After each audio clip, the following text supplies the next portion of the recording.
being an elite athlete.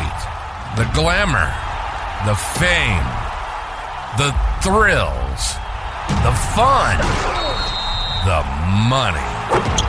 But there's an end to every sports career. The lights dim. The fame fades. What happens then? Well, these guys don't know. They may have been larger-than-life high school athletes in their own minds. But this show isn't about sports. It's about life. It's about the journey. The little slices that make big moments. The highs, the lows, triumphs and tragedies. They're about faith, family, freedom, fun, and bacon. One grew up in the 70s, the other the 80s, when seatbelts weren't required for cars or helmets for bicycles. Life was risky. So buckle up and put on your helmet, or not, because they're optional. It's the Slice of Life podcast. And now your hosts, Jay and Rich. Well, we're back, baby. Rich, they said it was a long shot, but here we are for episode 2 of the Slice of Life podcast. What do you think, bud? Well, I thought it was pretty interesting. The feedback and stuff that I got was pretty positive. Hey, yeah, both people that listened really seem to enjoy it, right? Yeah, let's see if we can get that up to 3 listeners this time. Okay, that may be a little aggressive, but yeah. But we do want to thank everyone that took the time to listen and download and share our podcast our first time around. Really means a lot. Rich, and we hit a milestone, right? Yeah, we did. We paid for our microphones. So we're getting there, folks. Thank you very much. Now, we actually hit, we were in the top 50 of new podcasts on Spotify, which is pretty impressive for 2 guys who were just brave enough to do something that we suck at. I don't even remember what was the episode, Jay? Well, you have to go back and listen to it again now. Give us another download, pad our stats. Yeah, but obviously we have no idea what we're doing. We still don't know that. Right. Do we not? I don't know. I don't even speak correctly. Well, that's okay. People have tuned out by now, anyway. No, but you know what? Last time was a blast, and you know what? We're going to do it again today, and don't think about it too much. Don't overthink it. It's just like riding a bike. Yes, it actually is. Speaking of that, Jay, thanks for that segue. I wasn't prepared to tell my story yet, but let's go ahead. Actually, this episode we did talk about this, and I wanted to share a story about when I learned to ride a bicycle for the first time. And to me, I did a video on social media, about the wide world of sports and the joy of victory. Everybody always knew that as the agony of defeat because of the gentleman who falls. But, you know, I always thought the joy of victory was when you did something good. Right. And the emotion that are tied to that, you know, makes it stronger. But anyway, so I was 5 years old. You had to picture this. It was a long time ago. If I tell you the year, then I'm really going to date myself. But it was 1966. Ooh. 67, I'm sorry. That would have made me 4. But now you know what year I was born. I wasn't even born yet. No. Wow. Yeah, you weren't. Earl was probably. No, I'm just kidding. Oh, yeah. That's Jay's dad. Anyway, so I come from a small community, somewhat similar to Winchester. And we had an alleyway beside my great-grandparents' house. And my mom would go over and help my great-grandmother and do stuff when I would go outside and ride my bicycle. And it had training wheels on it. And I don't know how many people know how to ride a bike, but if you don't, I encourage you to try to learn to ride a bike. But it had training wheels on it, and I'm just out there just pedaling away up and down it's a kind of a dirt little alleyway. It wasn't paved. Remember, this is the 60s. So only main streets were paved. That's how old we are. Anyway, so I'm just riding along, and then all of a sudden, I don't hear the clattering of the wheels on the ground. And now there were potholes and stuff in the alleyway. And then all of a sudden I stopped. I realized I didn't hear the clattering of the wheels. So I threw my feet down, dragging my feet in the ground, and I stop and I look back at the wheels, and both training wheels had pushed up, they come loose and had pushed up, and I was riding with no training wheels. I immediately crashed as I was stopping. But then I got off the bike. I left it right there where it was, and I went running in the house. Remember, I'm 5 years old. So I'm running in the house, and I yell for my mom. You got to come see what I did. I don't exactly know what I said. I just remember I can see fragments of the memory, and I remember running into the house and getting my mom, and I'm sure she wasn't like super excited to come see whatever it was, but moms do things and go, okay, let me go see what you did, blah, blah, blah, blah. Come out and I just look. She's like, she didn't realize that so I picked the bike up, got on it and started riding, and the training wheels are still, pushed up, and, was pretty cool. Yeah. That's a joy of victory. And I did it without thinking about it, Yeah. And the kind of life lesson that I take away from that is that positive thinking is powerful. Right. But sometimes your brain can stop you from doing things because the fear of a crash, like on a bicycle or whatever, might be stopping you from doing what you think you could do. Exactly. So when you're not thinking about it, you end up doing it. Yeah. We get in our own way too often, right? I heard a phrase, a while back, and I had to really chew on this and dissect it. It said, we spend way too much time listening to ourselves than we do talking to ourselves. In other words, we listen to that negative voice saying, well, like you said, well, here's all the awful things. You could crash. You could skin your knee. You could break an arm. You could do whatever, instead of, my gosh, how liberating is it going to be when you start riding this bike without training wheels, right? Yeah, I'm sure I'm thinking that way. And when I'm 5J. Right, yeah. Liberating. You're always ahead of your time, right? Go look that word up. Now, what I took away from the story is, the mental image of your heels digging into the ground like Flintstone style, trying to stop this, this. Oh, bike. yeah. I'm sure I must have been going a whole 3 mile an hour. No, that's a great story. It reminds me of that, was it Henry Ford that said, whether you believe you can or you can't, you're right. Right. Yeah. So I like that. I also like, great story to kick things off here. I also got hung up on, now I'm hearing the guy's voice again from Wild World of Sports, the agony of defeat. Oh, what was his name? Jim McKay. Jim McKay. Nice pull. Yeah. And I can vouch he didn't look that up. He just knew that off the top of his head here. One of many bits of useless information that you're rattling around up there. But, the agony of defeat. I don't know about you, Rich. What are your thoughts? I sometimes look at that, the joy of victory and the agony of defeat. I think we grow more from the agony of defeat. Don't get me wrong.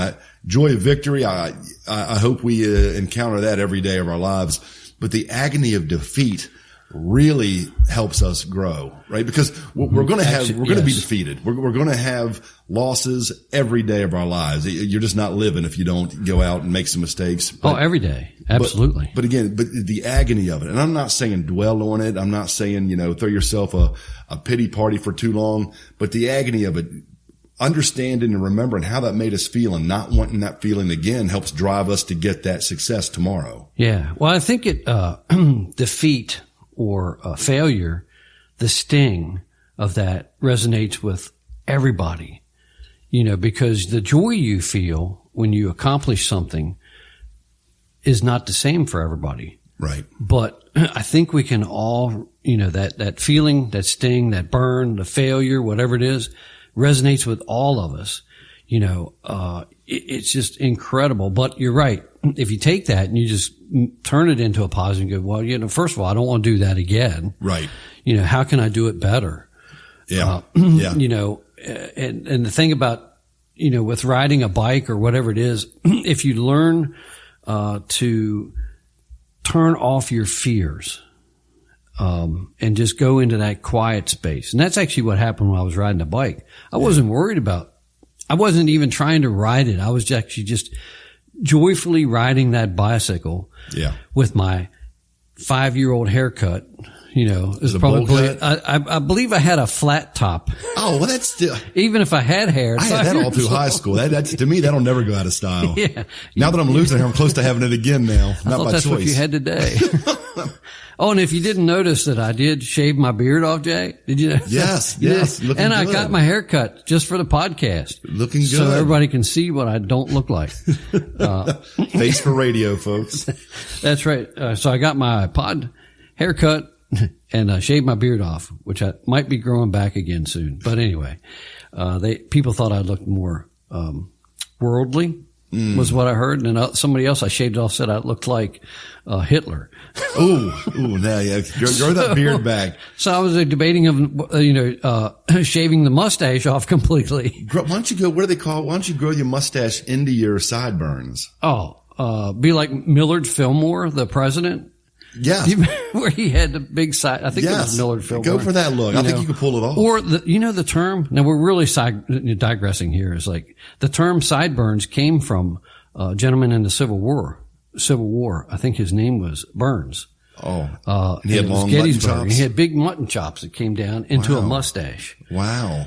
I remember sideburns. Burnside Bridge, I think is that in Antietam or Gettysburg?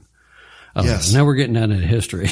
No, that is interesting. So at least, people can take that away from today's podcast, if nothing else. Yeah, the history of sideburns. Yeah, all I remember about sideburns is when I was a young man, early 80s, they were not in style. It's almost like the skater look, the higher up, high and tight next to your ear. Yeah, the is that better. what you called it? And then do you remember what brought sideburns back in style? I don't. A TV show called Beverly Hills 90210. Oh man, I never watched that show. You never watch it? I didn't. Man, it was great back in the day. But all the guys had long sideburns, and that's what brought them back in style. I went and grew mine out. It was great. I didn't get the women like it advertised it would, but I still grew them out though. It's working for you today. That's right. And you don't have any sideburns. No. It was bait and switch. Once I got married, I shaved them. Hey, but going back to the agony defeat, we do grow from that. It reminds me of it wouldn't be Slice Life if we didn't tell stories from the 70s and 80s here. I remember I went out for the football team, my seventh grade special teams, right? So, that was, that's how you made the team. That's, no, I didn't even make you're ruining the story I'm for sorry. me. Okay, rewind. I'll be quiet. Fix that in editing later. So I went out for the team. First time organized tackle football, 7th grade, here at Ayler Middle School. Went out for the team with all my buddies and I got cut. Almost everybody made the team, but I was just one of the handful. I guess I didn't have enough uniforms or shoulder pads for, but I was one of the worst ones out there. So I got cut. But again, this is back in the mid 80s, right? So it's not like today where they are more, I guess, respectful of people's feelings not making the team. This was, you showed up that morning to school and went down to the gym, then everybody's names were written down on the list. Oh, said, yeah. Congratulations. Right. 7th and 8th grade, Robert E. Ayler Spartans football team. And you just kept going down there in alphabetical order. And I looked a couple of times saying, well, there must be some mistake here. I must just be missing it. But my name wasn't there. So for me to see and for every single other person to see. And again, this was the 80s. I don't know if it was just the decade or if it was just that age in life, but everybody that made the team was super excited and they had a lot of fun celebrating their victory, but they also had a lot of fun making fun of me and the other 2 or 3 guys that did not make the team. And I remember, my gosh, this is like a kick in the gut. This is at that time of my life, this is one of the worst feelings I've ever had. And I said, and I never want to have this feeling again. So that's what got me into lifting weights as a kid. I asked for a bench press for Christmas and all that and worked out for a year. Sweet. Made the team the next year. But again, that's when they put me on special teams once a couple guys got injured and I got to play. But that agony of defeat has, put me down a better path. Absolutely. And not to share multiple stories from my side, but I had a similar story about playing basketball. And I've actually shared this with a lot of friends and, especially my family. But basketball, last time I talked about baseball and, but basketball. Double threat. I know. No, I played football, but I was a triple threat. Now you're just bragging. Yeah. Well, when I went to school, we didn't, our class wasn't very big. So, as I said before. Everybody played everything. That's right. Come on, Rich, we need a body. But no, I wanted to play basketball. And this was actually while I was playing baseball, which I thought I was pretty, so I guess what I said was like 12, 13, whatever. So I was in 7th grade. And I went to 7th grade and I went to try out for basketball. North Junior High School was the school. A lot of my friends who listen to this and they loved my shout out for Hedgesville. Yeah. But this is North, Junior High School. Now they're called middle schools. This podcast is blowing up in Hedgesville, by the crazy. way. Yeah. All the fans over there. Does North School still exist? It does, but it's a middle school. North Middle School. Yeah. And what is it? They moved the ages. So you're 6th, 7th, and 8th now? I'm sure we'll be blowing up in North Middle School now too. Yeah. So, and our biggest rival was South. Imagine that. Yeah. These names aren't very imaginative. Yeah. Blue Devils was actually the name of it. Okay, that's getting a little bit better. South, the North Blue Devils. No, it was North Blue Devils. Who was South? I don't remember what South was. It wasn't important. That's true. We were the only just your rivals. Exactly. Anyway, to my story. I went out and I didn't make the team. Surprisingly. We have so much in common, Rich. Yeah, it was. Let's start hanging out more. No, let's not. But anyway, so I made it a point that over the summer, I was practicing basketball. I carried the basketball with me where, different places that I went. And I did hand drills. I did the dribbling drills. I did everything because I could shoot. I knew I could shoot. Mm-hmm. But it was the ball handling, and they said I was too slow. Okay. So I did all that. So I did that, and then the next year comes, and I go, okay, I'm ready. So I didn't make the team again, but I was way better than I was. I'm telling you, my friends were even surprised I didn't make the team. Wow. So you had friends? I did. Wow. No. That is, yeah. I know where you're going. I did with have this. friends, at least 2 of them. But the point is you didn't make the team again, but personally you had gotten a lot better. Oh, yeah. And I was really rejected that time of not making the team. Yeah. But fortuitously, that's a big word. You've been waiting to drop that one in. It's written down right here. No, it's not. You pronounced it correctly. Yeah. But, after the tryouts, or, a few weeks later, you played intramural ball at like, lunchtime, so I didn't eat lunch a lot of times. So I would go in and play ball with, my friends and stuff. And the coaches were actually in there playing, and I was playing 1-on-1 with one of the coaches. And the coach says, sadly, did you try out for the team? And I'm like, I did. I told him, yes, I did. And he goes, well, you're on the team now.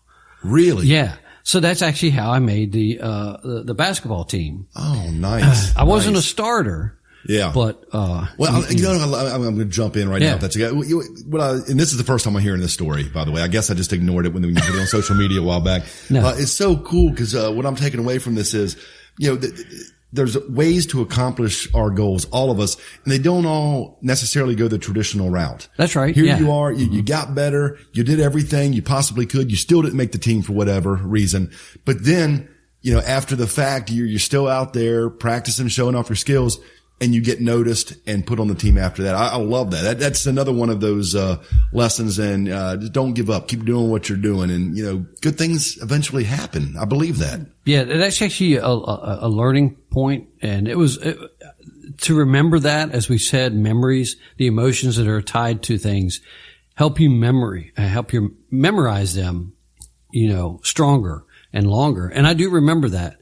Now, the sequence of how things are, that always gets a little fuzzy, but at the same time, what we say, the older you get, the better you were.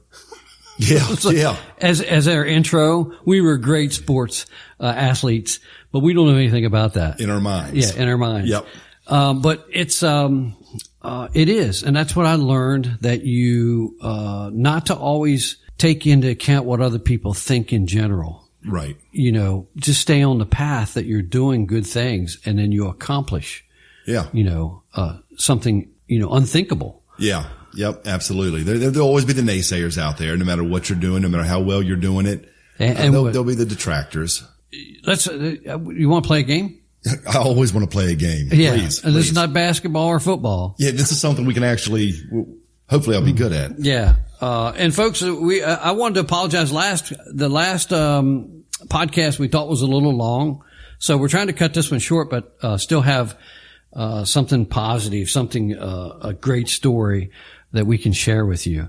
But so we're gonna peel out of this, and we're gonna do another game, because we heard that people loved the Dead or Alive game last time, but this time we're not going to play Dead or Alive. We're going to be in They liked it so much, we're going to bait and switch now. Something different, right? That's right. This is Jay's wheelhouse. Right. I'm setting him up for failure already. I like this. It's the greatest decades of movies was the 80s, right? Of course. It's without. How many great movies were there in the 80s? Oh my gosh. So I'll show you my VHS collection before you leave here. I think I saw it. Hey, just before we get into the games, is some of the movies that came out in the 80s were Little Shop of Horrors. Classic. I'm serious. Lean on Me. Classic. Aren't they? The Breakfast Club. Yep. Airplane. Oh my gosh. How many quotes do you want from that? Dirty Dancing. Dirty Dancing. Yes. Big. Remember Big? Big. Oh, it's one of my favorite. Yes. Yeah. Yes. I love Big. Poltergeist. Please, our next episode 3, I have a story to tell you about Poltergeist. Okay. That's what we're going to lead in next time. I know we're out of time now, but I got to share this story next time. Yeah. Poltergeist and how I lost $100. Wow. So yeah, that's the teaser for next time. You're putting the pool in, right? Did you check to make sure there's no, Yeah, make sure there's no, this wasn't a burial ground at some point. Anyway, so the 80s were, the list goes on. I'm telling you, if you go to the internet and you search up movies of the 80s, there are so many classics. It's unbelievable. And I looked at them, because this game is movies from the 80s and what year did they come out? Ooh. And nowadays it seems like it takes them forever to put out a good movie. Right. And look how many, if you have any questions about was the 80s truly the best decade for movies? Look at all the sequels and the reboots, everything they're that's doing based now on the 80s concepts, right? Yeah. And apparently I haven't watched one that I thought was better or as good. Have you seen the new Roadhouse? I did. Yeah. We want to keep this a positive show, though. We just don't say anything. I thought it was entertaining. Just put it that way. I like the first half. Yeah. And so, but, it wasn't the same, but for anybody who hasn't seen the original Roadhouse, I think it'll be great for, so when it's just like when you read a book and you're an author, you read a book and then you watch a movie, you always go, oh, the book was better. Absolutely. Because you paint that picture in your brain, in your mind. So anyway, let's get on with the game. Okay. What year did they come out? You ready? I'm ready. Number 1, The Naked Gun. Oh, Naked Gun. I'm going to say 1987. Is it close?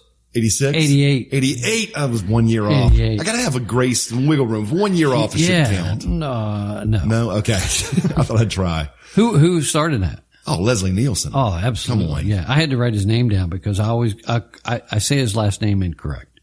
Oh, what do you call him? I'll call him like Leslie Nielsen or something like that. Come on. Yeah. Not a real fan. Do you remember the TV show that spun off of that I don't. Oh, no, it came first. Files from Police Squad. No. Short-lived. Really? Same kind of humor. That's why I don't remember it. You never watched it. You're too busy watching Alf. Yeah. Oh, you watched it. For those of you who listened to our podcast last time, yeah. And then Jay went, he binge watched the whole. I did watch some Alf this week. You know what I was watching? What's that? Kung Fu. Oh, 1972 started off David Carradine. Yes. Yeah. Did it stand the test of time? No. Really? Okay. No, it's funny how your memory changes. Yeah. It's like, it was still the same show, obviously. Right. But, the messaging, now I'm watching the messaging versus the Kung Fu. Cause when I was in the 70s, I wanted to see, the fight scenes. Is the messaging good? It's actually pretty good. Okay. Yeah. Okay. It's pretty good. Not really selling this, so I'll probably stick to Alf, but go ahead. Kung Fu. It's actually an hour show too. Anyway, number 2, The Gremlins. Gremlins, I'm going all in on this. Gremlins was 1986. Oh, man. 7? Yeah, 4. 4. Oh. 1984. What is it you don't do to gremlins? You don't get them wet. You don't feed them after midnight. It's pretty good. I'm going to give you points just for that. And you don't, it's not expose them to light, is it? Yeah, I think you said that. No, get them wet. Oh, get them wet. Don't feed them after midnight. Yeah, and light. Right. Is it right, light? yeah, Okay, yeah. so that should bring me back in the game. I'm going to say I'm 1 for 3. That one counts. Okay, I'll give you and that. Leslie Nielsen, I'm 2 for 4. Come on. Keep going. We look at anything to hang our hat on. Yeah, give me something here, man. Yeah. This one here was one of my favorites. Okay. Ferris Bueller's Day Off. Man, that is one of my all-time favorite movies. I still, to this day, I do a leadership class based, I do a leadership class just based on the leadership lessons from Ferris Bueller, believe it or not. That movie has so many layers to it. And it came out, oh my gosh, here I am bragging about my favorite movie. And if I get this wrong, well, let's just say. I'm going to say 1986. 7. Ding, ding, ding, ding, ding, I got it right? Yeah. 6. Yes. I love it. One of my all-time favorite movies. Yeah. My favorite scene is when he gets on the float. Oh, yeah. Now, which scene do you like better? When he sings Twist and Shout or when he sings Donkashang? Oh, Twist and Shout. I like Donkashang. Yeah, no. He's just showing off at that point. Yeah, but that movie, as a kid, I can't tell you how many days of school I skipped because of Ferris Bueller and try to relive that. It was absolutely great. But Mom, he didn't say he skipped she school. knows the statute of limitations is over now. But, the greatest thing though, that movie, in my mind, and I'm probably reaching here, but truly, it taught you to take risks. Yes. It taught you to, go outside your comfort zones, try new things. We only get one shot at this life. We're going to regret what we didn't do. Yeah. Most of the time, right? When it's.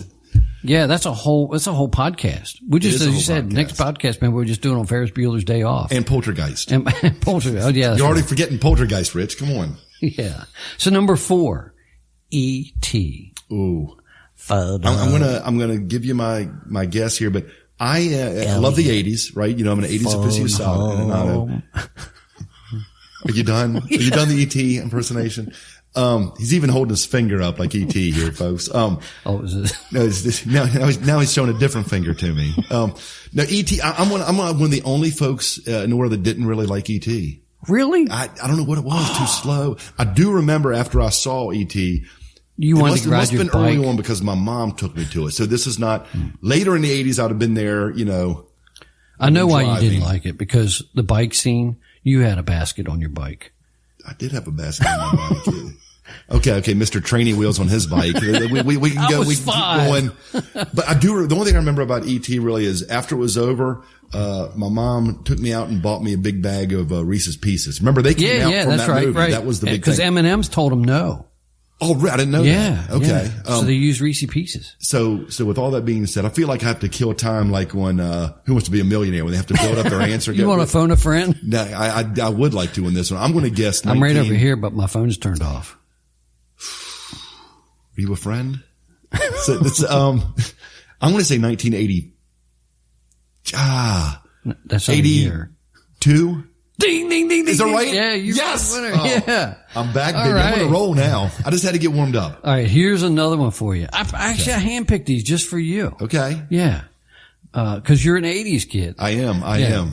Don't ask me about anything from the 70s because that's lame. Anyway. Different time. Yeah. Die Hard. It's the greatest Christmas movie of all time. Yeah. And greatest Christmas movie, greatest action movie in my book of all time. Yippee-ki-yay. Yes. Can't say the rest of that. Yeah. 1988. Correct. Yes. Man, you started off bad. Yeah. I'm 3 in a row now by my count. All right. Since you're a Matthew Broderick fan. Yes. Big time. Okay. So, actually that was 5. So this is number 6. We still have a bonus one. Okay. So I'm throwing another one in here. It's an odd number. That's even 6. Sorry, yes, I'm good at math. You're a math lead. War Games. Oh. 1980. Want to play a game? 1984? No, you were the three. first one. 3 coming out. Coming out, then I changed it. Yeah. Oh. I'm telling you, I would have said all these are just 80s. Yeah. you know. That was a good movie. War Games. Yeah, that was actually, it was probably realistic for that time. I just remember it because of the phone modem. Yes. Where you actually put your phone in that modem that was high tech. Yeah, absolutely. Yeah. Absolutely. And we all remember that screeching noise of people who grew up in probably sometime in the 90s where you had that modem. Oh yeah, you had to hook up to get the internet. Yeah. Sorry. The sound effects are like the worst. And then, but you'd always yell, "Mom, I was just downloading." Get off the phone. And they pick up the phone. Yes. Yep. This is so crazy. I know. Come a long way. Yeah. Okay. You ready for the bonus? Yes. Now, this has got to be. It's all or nothing. Going all in. Yeah. All in. Yeah. Am I allowed to do that? Just for all the money. Yeah. And this had a cast of characters in it. We actually mentioned a character last podcast. Okay. That visited Winchester. That anyway. Here's the question. The Goonies. Oh, the Goonies. 1983. No. 5. No. 5. How'd you jump from 83 to 85? I don't know. Are you, are you envisioning, what you were doing when they came out? Yeah, I was, I'm envisioning who I looked like a lot like Chunk back then. It's, you know what I always wanted? You look like Sloth. Yeah. You know what? Here's the thing that gets me. They, remember at the end, didn't Chunk tell Sloth that wasn't he going to move in with Chunk? I think so. How have we not had a spin-off of that movie? Oh, I don't know. I would watch that 100%. Yeah. Those two guys living together? Yeah. Or make it a sitcom, right? Right. Yeah, that was a great movie. Was it One-Eyed Willie? Was that he had the right, yeah. The sunken pirate ship with all the yes, there? exactly. Yeah. Yes. And their whole thing. So some of the cast of characters that were in that. So anyway, you lost. Oh man. But you don't lose because it's just fun. That's right. To try that's right. So really I'm a winner. You are. You are a winner. As long as we got that on file. John Matuszek played Sloth. The old football player, right? Yeah. Well, I don't know if he's a football player, but he played Sloth. Okay.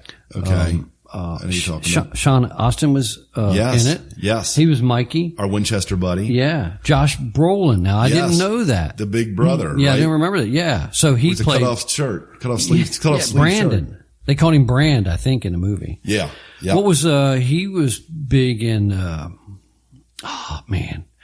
was the movie? He was Thanos, right? Thanos. That's where I was going. I was like, because I kept hearing that voice and I was like, man, who is that? Now when I find out it was him, I was like, he's from the Goonies. Yeah. Yep. I said, it didn't sound anything like he did in the Goonies. Yeah, I know. And then Corey Feldman. Yep. Yeah. I mean, there's just a whole, slew of people that are in. Wasn't also the kid that went on to be in, the second Indiana Jones, and he just won an Oscar here recently for, I think so. I want to butcher the movie. That's okay. Any Place, Anytime, Anywhere, or something like, you know what I'm talking about. Mm-hmm. Yeah. The kid had all the gadgets. Yeah. Yeah. I don't remember the name of the movie. I can see. No, Goonies. Yeah. I'm sorry. Yeah. That's right. Yeah. Okay. Yeah. Follow me. Had a whole slew of kids. Had that, that's actually, I think, where the cartoon came from. Go Gadget. Really? Yeah. Inspector Gadget. Inspector Gadget. Yeah. Yeah. Go Gadget legs. That was great. That was great. Yeah. Short-lived, but. Yeah, but still, it's part of that cult history right now. Yeah. He-Man. He-Man was another great one. Now we're digressing to everything. Power. Dude, I saw the greatest thing. Angie won't let me have it. Skeletor. It's a shower curtain that you put up. And It's a big picture of He-Man, and it says, "I have the shower." I've asked for it every Christmas. I never get it from her. Wow, that's deflating. It is. Yeah. It is. But yeah, we should do another podcast just on, or do something on 80s cartoons sometime. I'll nail that. Yeah. Flintstones. I need a win can do here. a whole... That's 70s, man. I know. That's your wheelhouse. I know, but. Or maybe I'll do 70s cartoons for you. Well, they were still popular in the 80s. Who? Bam Bam and, that's Pebbles. Pebbles and Bam Bam grew up and it was, I don't know, wasn't the same. They got married. I think they formed a band. They did. Right? Yeah. I don't know. I think we could actually, we could be Fred and Barney. We could. Remember the Fred and Barney Dum Dums? The Dum Dums. Hey Fred. Yes. Yes. I do remember that. And the Great Kazoo. Great Kazoo. Absolutely. Yeah. All right, now we're really, Yeah. Last one. We're no, that was it. Do you remember the game's over. Remember they had to spend the night in a haunted house to get an inheritance, and it was Giggles Flintstone? No, I don't remember that one. They had a scary laugh all night, and guys were chilling with meat cleavers and chasing them around. No, I remember.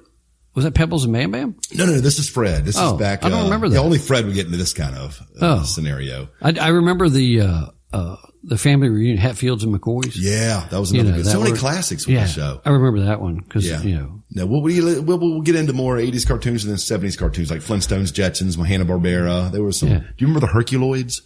I do. That was actually 80s, right?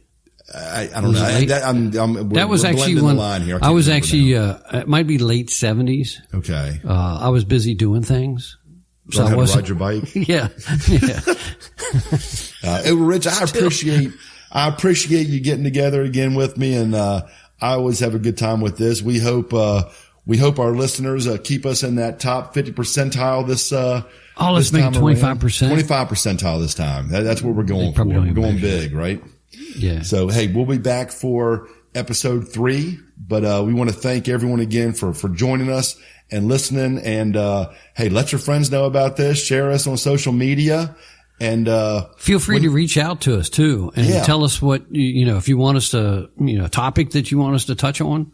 Yep. Or quiz us on 80s cartoons and 70s cartoons. Oh, yeah. We welcome that. You send in a question, and I'll actually print it and read it. Appreciate everybody listening. This is fun for us. Tune in next time, episode 3. We'll see what happens. All right, we're out.